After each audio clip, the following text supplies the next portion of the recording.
ask questions.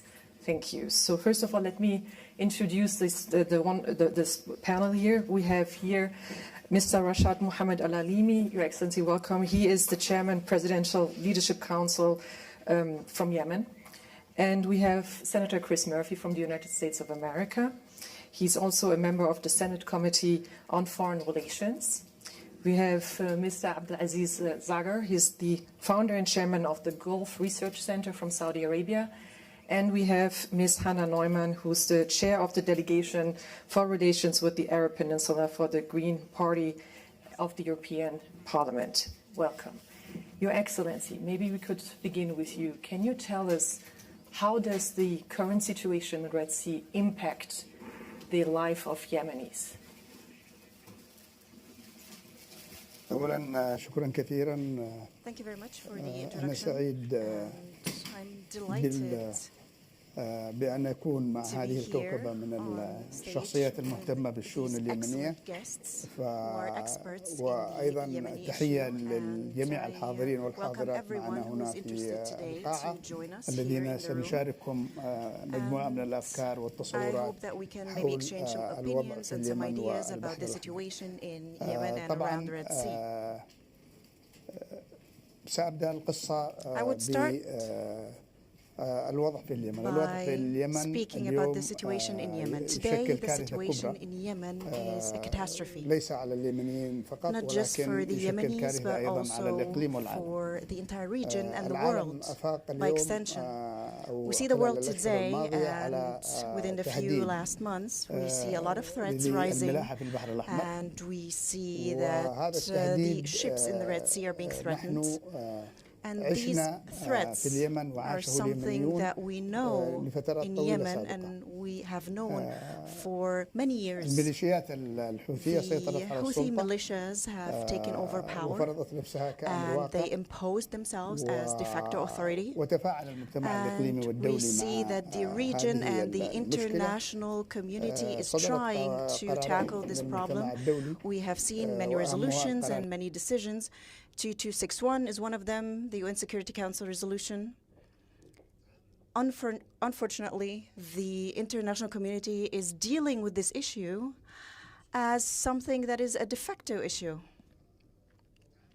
And they're looking at it as a political issue, and that is related to the Houthi narrative and the narratives of the Houthi supporters in many oppressed regions, and that they just want to be part of the current power and current state.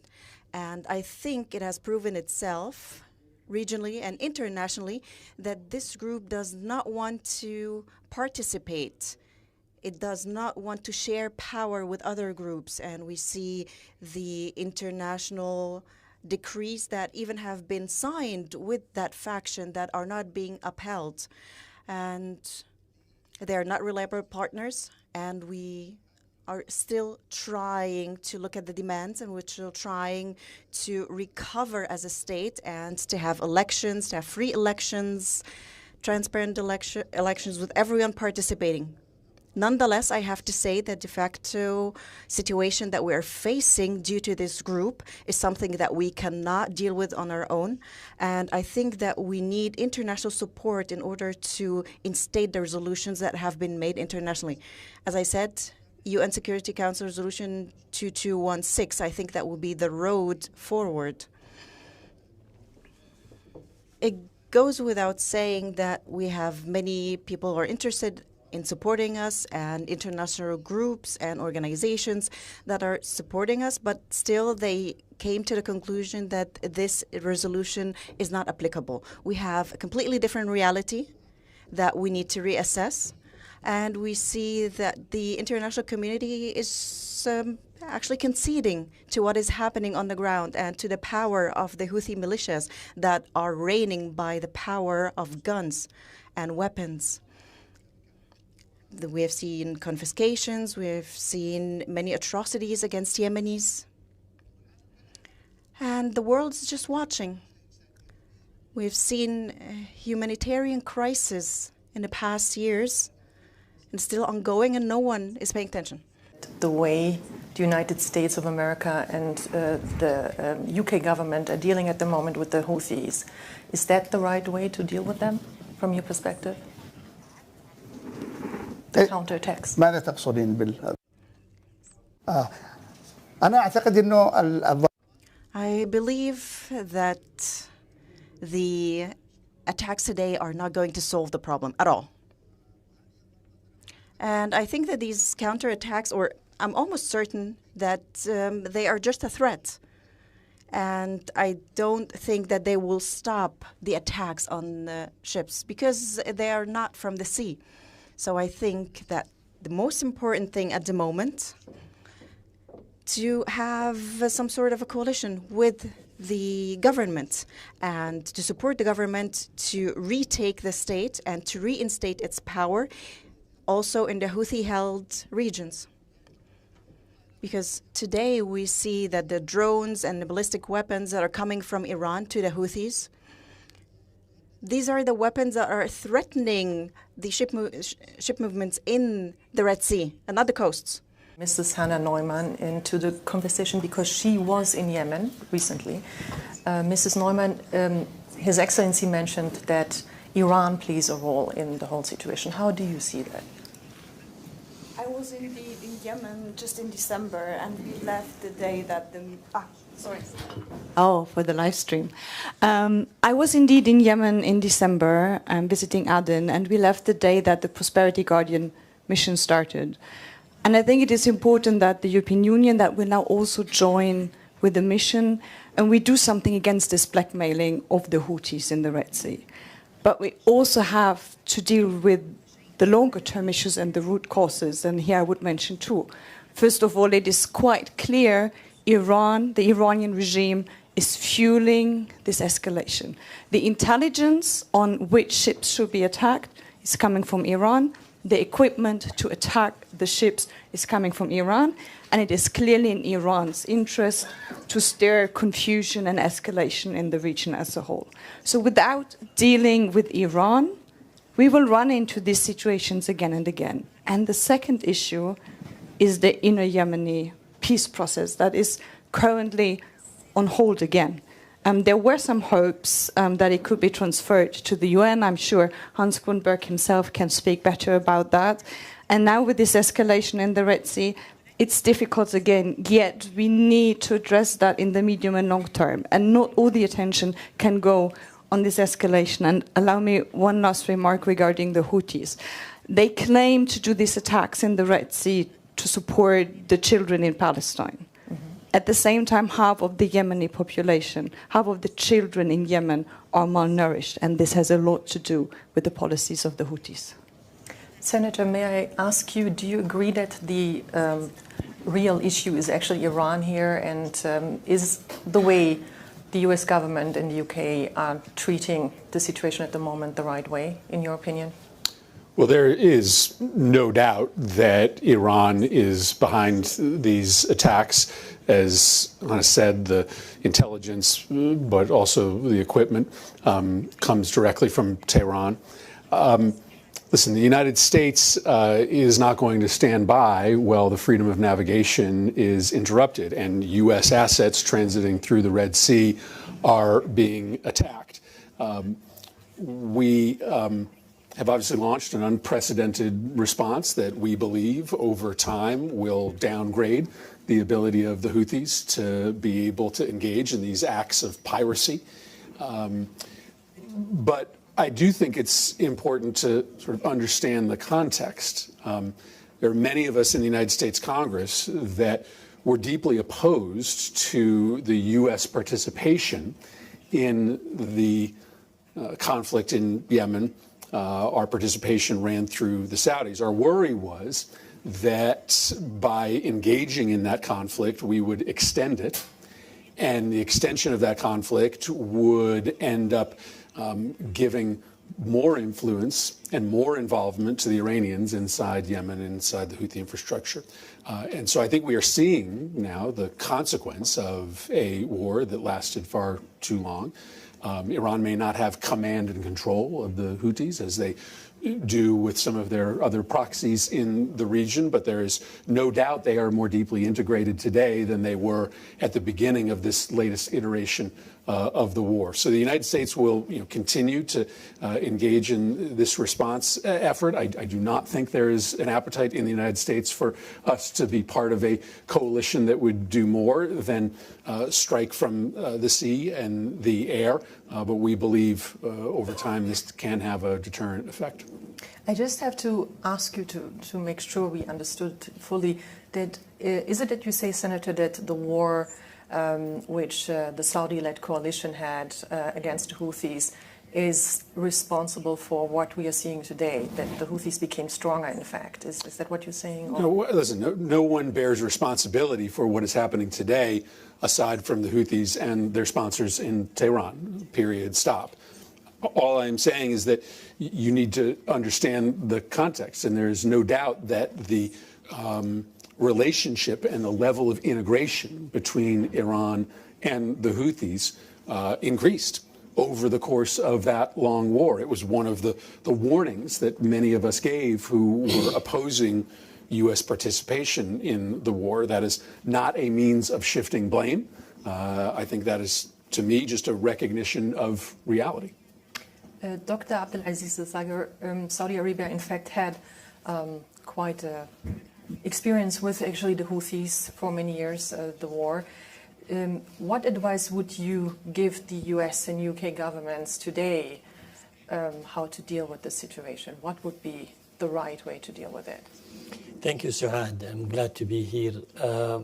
Let me start by saying the Red Sea used to be a quiet corridor with no much activity going on in terms of terrorist attack or in terms of disturbance, until the Israeli and the Iranian start targeting each other.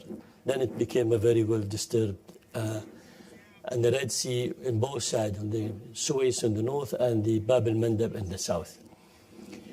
To link what the Houthi have done against or launching their rocket or their missiles to Tel Aviv and link it to the Gaza situation is a big mistake for two reasons.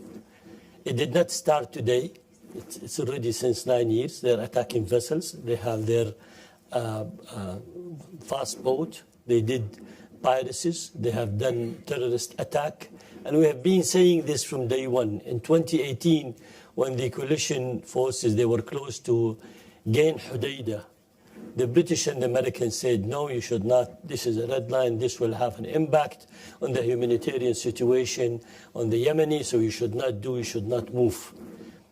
Why we did not join the prosperity forces? I think there are very clear reasons. Number one, we believe there is an international sea law, 1981, and this would have required a Security Council resolution instead of an individual country raising this sort of coalition like what the US have proposed.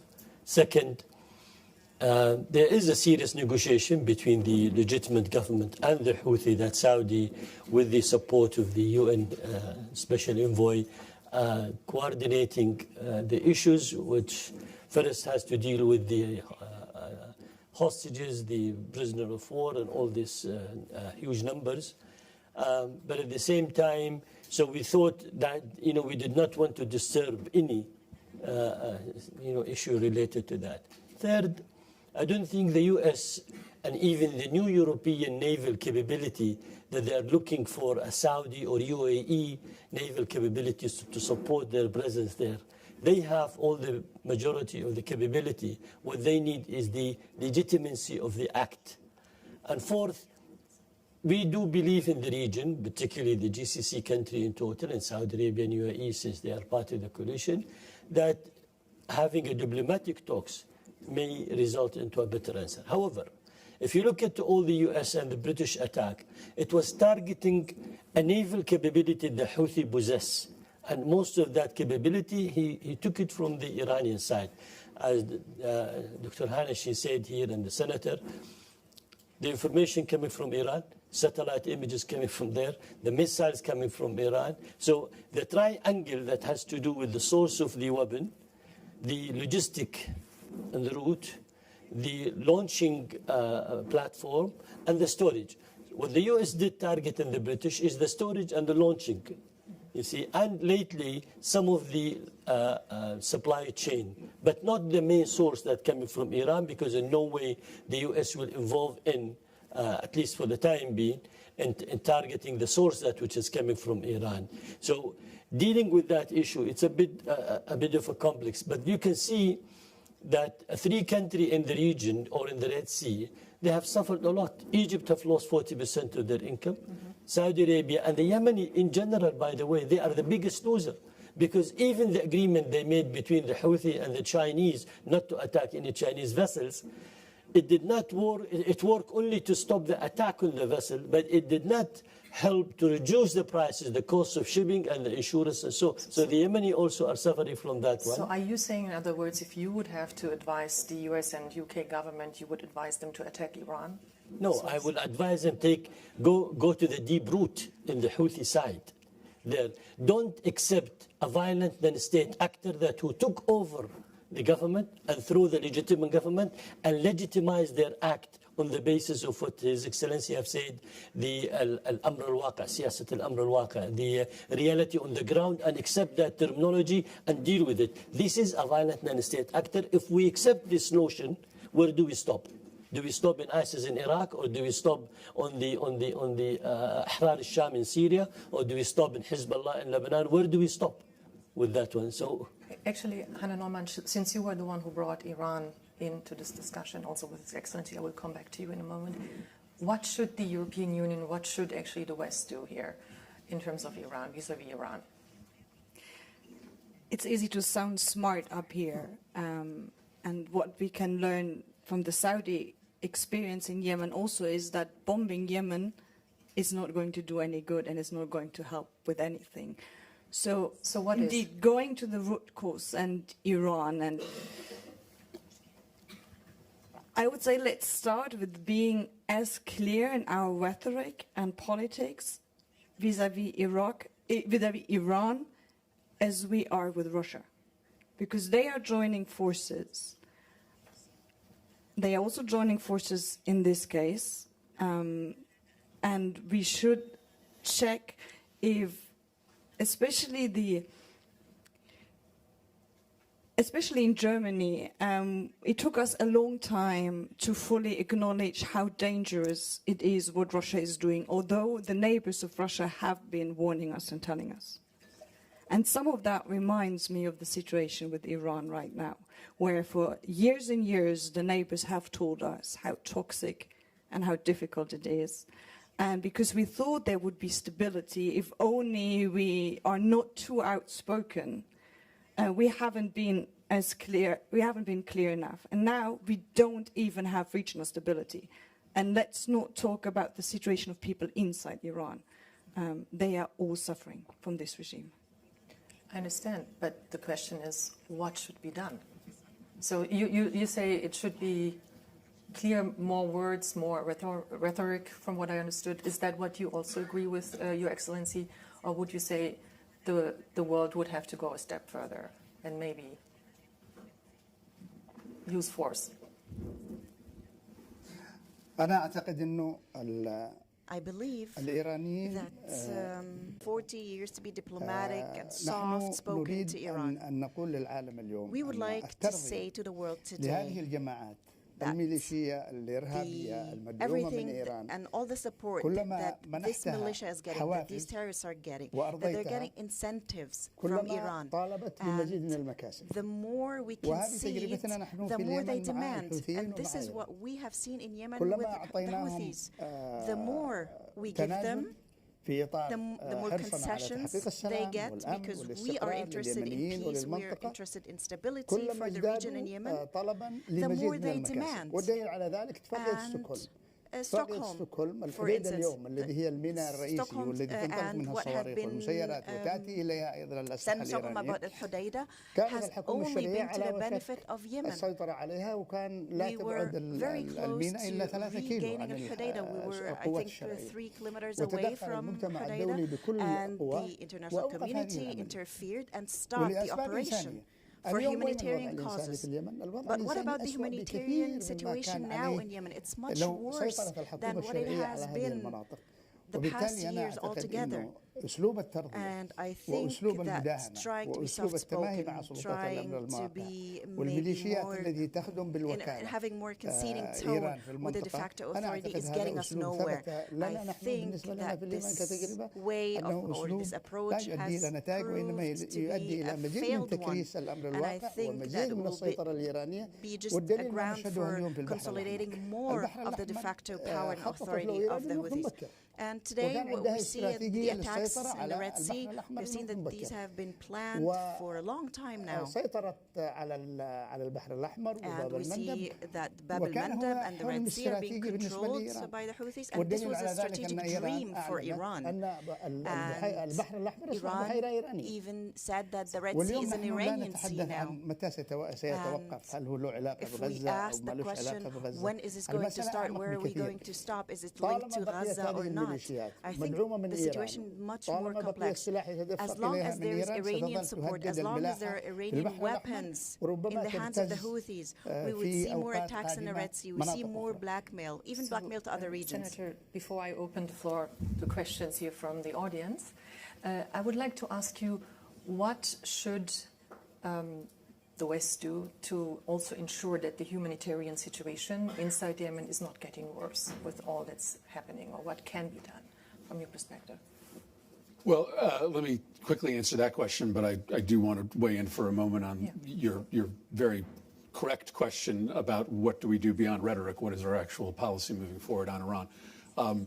So as you know, the United States did move forward with a new terrorist designation for the Houthis. That was postponed for a period of time so that we can take steps to assure that humanitarian aid is still allowed into the country.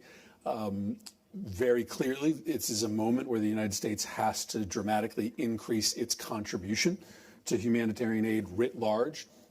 The legislation that the United States Senate just considered, which was best known for funding the war in Ukraine, also included billions in new humanitarian assistance. And I would hope our partners in the Gulf will do the same. It has been very difficult at times to try to convince some of our friends in the Gulf to help put significant dollars. Many have been generous, but the dollars have been at times far too intermittent. And so working with our friends in the region is important.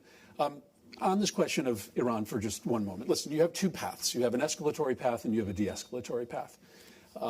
I support the decision of the Biden administration to launch significant attacks against Iranian proxies, and I think it is important to know that since those attacks were launched, we have not seen our forces at risk in the way that they were prior to these attacks.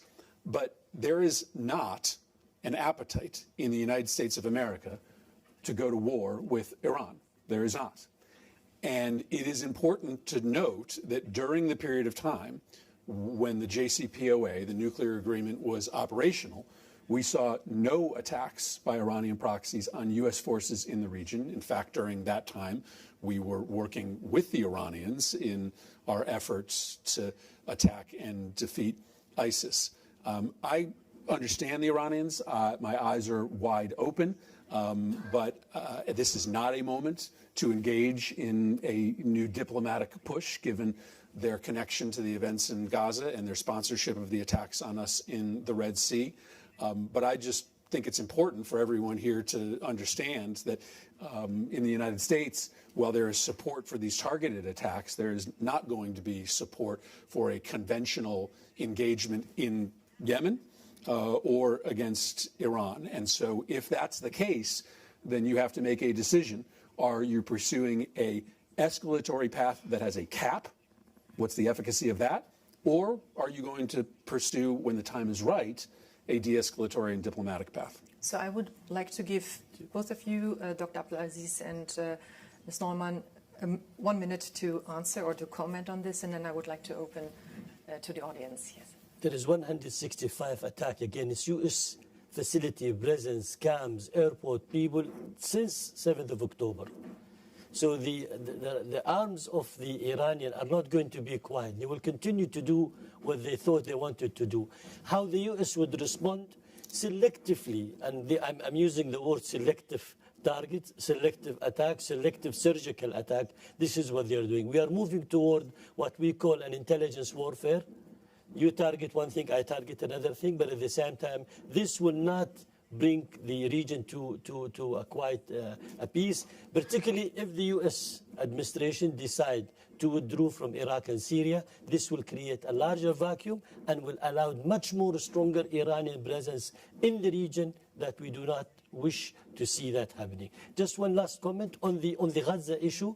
When the Houthi claim they launch all their rocket and missile for Gaza, that's nonsense in my opinion, because things, as I've said, started before. However, they wanted to gain a nationalistic momentum, whether in Yemen or outside Yemen, to say, look at, we are trying to fight or to resist at that one.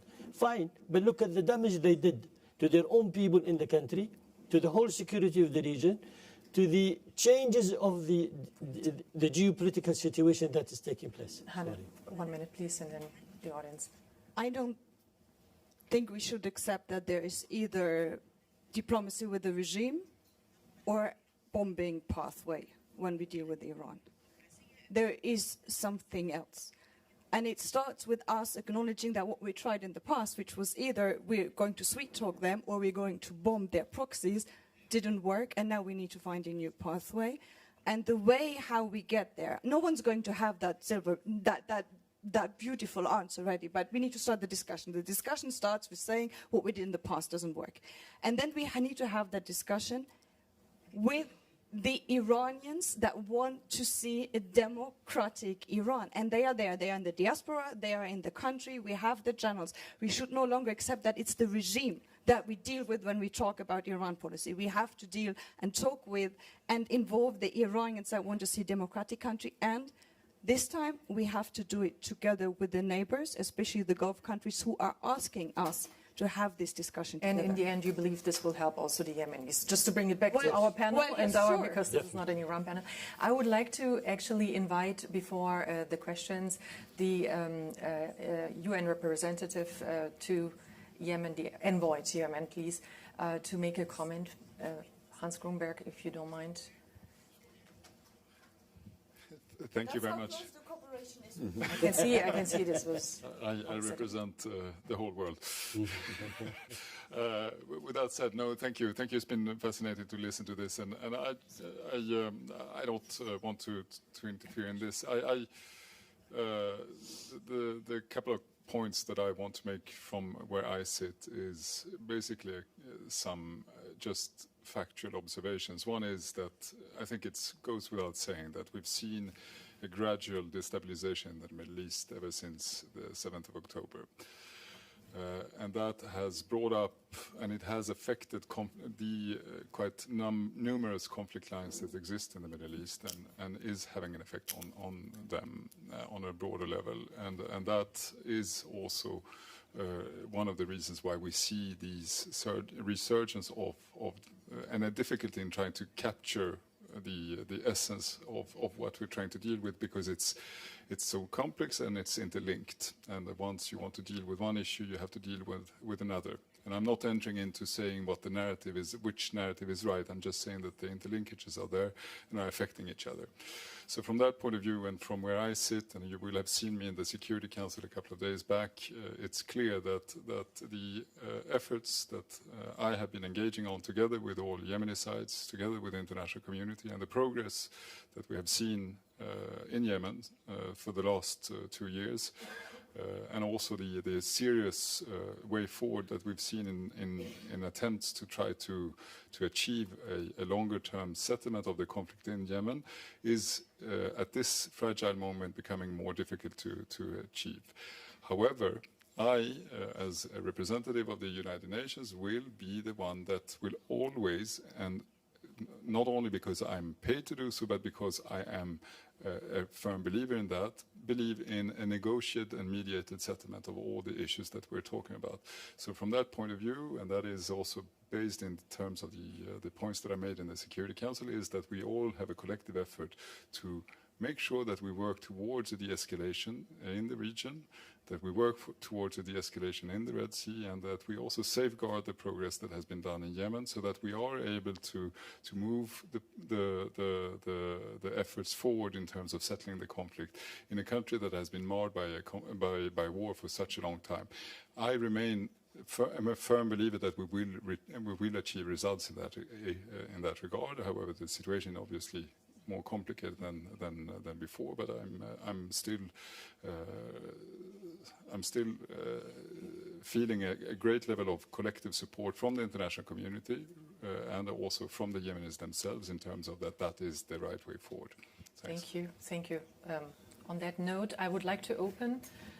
Please, who would like to ask a question? Maybe we can begin here. Would you please introduce yourself and ask and tell us who you asked the question to? But please, a question. Yes, Annette Weber. I'm the EU Special Representative for the Horn of Africa, and it's less a question, but I'd like to come back to the spotlight on the Red Sea, because I think when I'm looking at the Red Sea, I'm also looking at the Horn of Africa. And of course, looking at the other side of the shore of the Red Sea, where we basically have between Egypt and Djibouti hardly any strong, stable country that could guarantee more security on the Red Sea. I think we cannot leave that side of the Red Sea out, including to this, of course, is now a war in Sudan that is not just leading to a state collapse, but where one side is now reaching out to Iran to get arms and ammunition. I think this is an additional problem for heating up the Red Sea, and I believe very strongly that we need to look at the Red Sea as from a regional perspective, connecting the two sides. And maybe my second point on Aspides, on our EU mission, I think that what is quite important is that the mission is not just a mission on the Red Sea, but that is very closely connected to the politics of the littoral states and the regional issues that cannot be disconnected from the security in the Red Sea. Thank you very much for this. Any questions, please? Maybe you can pass on the microphone to. Oh yeah, well then we go to this gentleman there and the lady. I have a comment. Please, can you introduce yourself? Yeah, myself, Ibtisam Al-Kitbi. I'm founder and president of Emirates Policy Center in Abu Dhabi. The main point now, it's not a question, it's a comment, that Houthi is non-state actor. And how can you fight non-state actor with an actor? You need to, and US and UK, they don't have strategy. You need to have a special force. How can you fight non-state actor? You couldn't defeat ISIS. The other thing, first you have to drive Houthi resources economically. Okay, there is Shabwa, there is where is he's taking his economic resources, and the other where is the arm is coming. This is how you have the holistic strategy. Now, regarding the European mission, how can you safeguard your ships? The missiles, you don't have ability. And that's the last question, because we have some other... And at the end, you need to go to the US. So actually, you asked 3 questions. I will actually... I think you did ask 3 questions, actually. No, it's not a question. It is. It's and I would need to, because of the time, I would need to pass it on to other people. I'm sorry, yes. But before I let you answer that, maybe we can have one more person and give the questions back to the round and come to you. Please. I'll state my question in Arabic for President Halimi. Yes, please.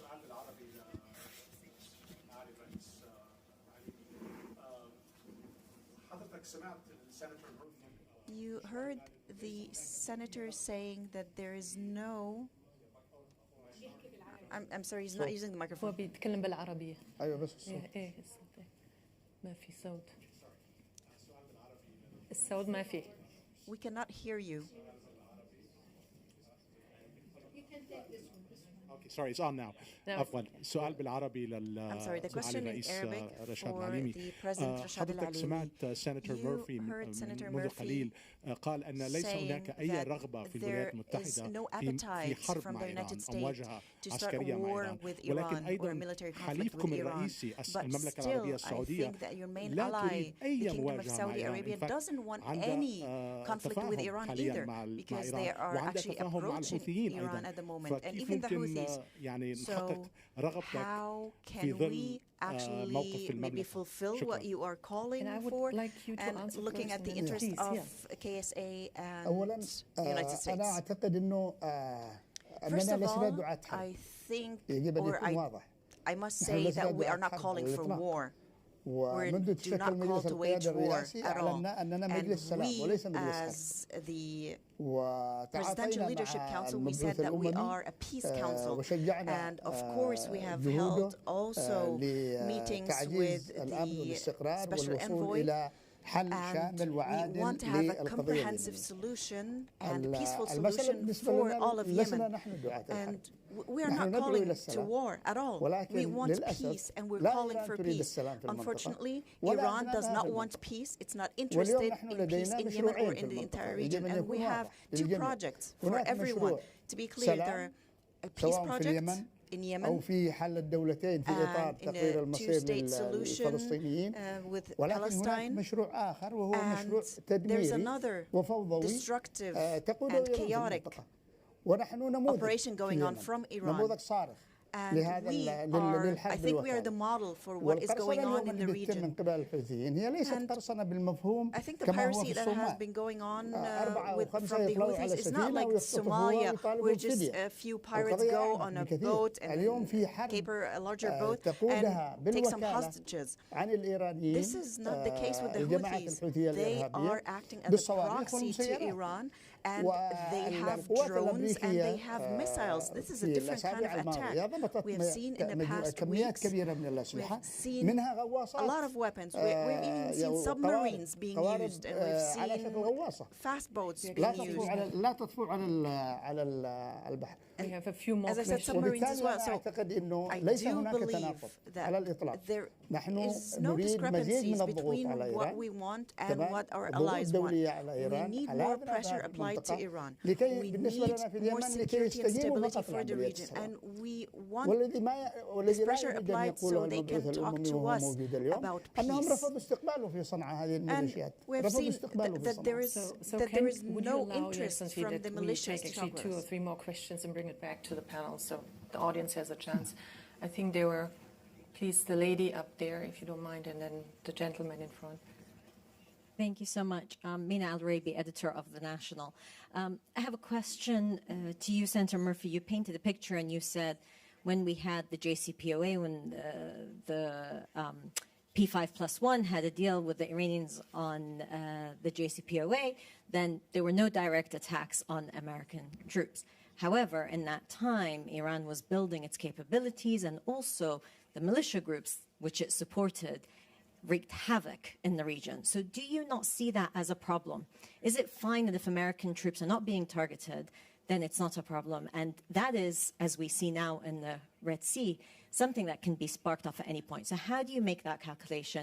And if I may, Hannah Newman, if you could please answer a question about the concerns on the nuclear program of Iran. While it's not directly related to the Red Sea, we're also seeing how some of these capabilities can change the equation in the region completely. Thank you. Maybe we can have one more question and then bring it back to the panel, if you don't mind. The gentleman, I think you were asking. Thank you. I'm Gideon Kutz, working for the Israeli newspaper Ma'ariv and for the Jewish Press. I'm also professor at Paris 8 University. Following you answered that your government is for two-state solution, and following the optimism of Secretary Blinken today, that an initiative, a peace initiative would be possible after resolving the Gaza problem. Would you join such an initiative with other Arab countries to recognize Israel and to have relations with Israel, of course, under the conditions of Palestinian problem solution. And then, before we bring it back to the panel, this young man, but if you could be brief, please. Thank you. This is Bashar Al-Halabi from Argus Media. A quick question for the European reps in the room. I mean, this is the first time, not the first time, but we're hearing tougher rhetoric, at least from your side, towards Iran in general.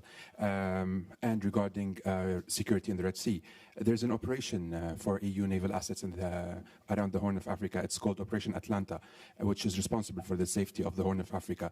What's the future of this force? And will it be deployed in the Red Sea to counter Houthi attacks, for example?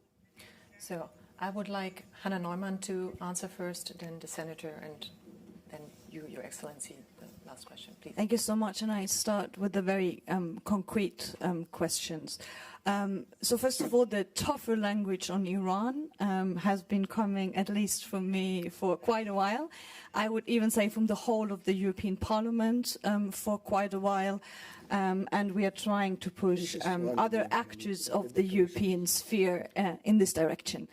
With the mission, so there is indeed the mission Atalanta, and there was some discussion when the Prosperity Guardian mission was launched whether Atalanta could join, and we made the decision that we will send a very special mission only to contain the violence in the Red Sea. It's called Aspides. Ms. Weber has mentioned it, and it will be operational, I think, in a week to go, with 3 frigates that are very robustly armed to defend themselves and to defend the ships that they are guarding safely. On the nuclear program, here again, I think everyone is very worried because we know that the capacity of Iran has been rising to develop a nuclear bomb, and the JCPOA, which is the framework to which everyone in theory still holds on, is not working. The chief of IAEA, so who's observing all of that, said it's an empty shell. Biden said not publicly that it's dead. The Iranian regime walked away twice. So we need to look for a new way, and there is no way we can do that without the Gulf countries who feel most threatened, of course, if Iran is moving closer to the bomb. So brings me to Senator Murphy. Would you answer, please, the questions of Ms. Al-Araibi? Well, with all due respect, the JCPOA was working for its intended purposes before the Trump administration canceled the agreement. So I think it's important to understand how we got to the place we are today. Listen, the United States obviously has important interests in the Middle East, but that does not mean every problem in the Middle East is a United States problem. I would argue that the question of who controls Yemen, at least prior to the attacks against our shipping interests, was not a core U.S. national security concern. Not that we didn't have a stake in that, but we should not have been playing such an active role in the military campaign, which ultimately did not help the people of Yemen in the long run. As to whether the JCPOA solves all the problems in the region, of course it does not, right? We identified core U.S. concerns, one being stopping Iran from getting a nuclear weapon in the short run, and 2, protecting our forces. We also believed that by assembling this unprecedented coalition, which included not just Europe, but the Chinese and the Russians, around the implementation of the JCPOA, we had an opportunity to use that coalition to then attack the other malevolent behaviors of Iran in the region, whether it be support for proxies or their ballistic missile program. We never got the opportunity to engage in that second set of work because President Trump pulled us out of the agreement. So, no, I don't overhype the impact of that agreement, but I do stand by the fact that it was working for its intended purposes. It had an important de-escalatory impact, and it had the potential to allow us to assemble and use a coalition to try to ratchet down Iran's other bad behavior in the region. So the organizers say we have 2 more minutes. Dr. Abdelaziz, can I just ask you one quick question, and then I would like to give His Excellency the last word. But are you optimistic or pessimistic after what you heard here? And then I will, give you the last word to answer. Is it just optimistic or not optimistic? Yeah. Well, no, I think there are 3 steps the USA went through. deterrent, defensive, and then offensive. The deterrent, Houthi did not listen to that, and they felt, they don't care about it. And then they went to the defensive. They were trying to respond to the attack that they received. And the third step, they went for offensive, targeting the naval capability that was representing the threat. Am I optimistic? No, I don't think I'm optimistic, as long as they have the means and the tools and the source of supply remains there and remains floating to them. Your Excellency, there was a question whether you would recognize or join the Abraham Accords. Maybe you could answer that briefly and then tell us what you think of the whole conversation here. شكرا كثيرا على السؤال. أولا نحن دولة عضو في الجامعة العربية، والجامعة العربية تبنت بالإجماع المبادرة العربية لحل القضية الفلسطينية، ونحن ملتزمين في الحكومة اليمنية بهذه المبادرة العربية التي نعتقد أنها هي الطريق والأمثل لحل القضية الفلسطينية. هذا فيما يتعلق بالجواب على السؤال. فيما يتعلق بالجلسة الختامية نص دقيقة. فيما يتعلق بالجلسة أنا أتفق على أن هناك التعامل مع الحوثيين يحتاج إلى ثلاث قضايا رئيسية.